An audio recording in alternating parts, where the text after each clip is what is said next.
Hello, my name is Kevin from Huys Industries. I just wanted to explain our Huys TIC coating machine model 6320.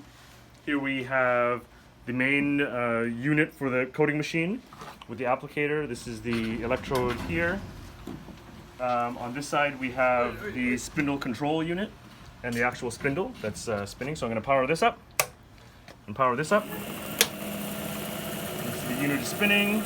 We put on an electrode cap. It's spinning. I then take the applicator and apply our electrode coating. I'm not very good at this, but when all is said and done, the electrode cap will look like this. And this is our patented Huys coated electrode tie cap. And there you have the machine. So these connections are only designed to be used with these pieces of equipment together. Thanks very much.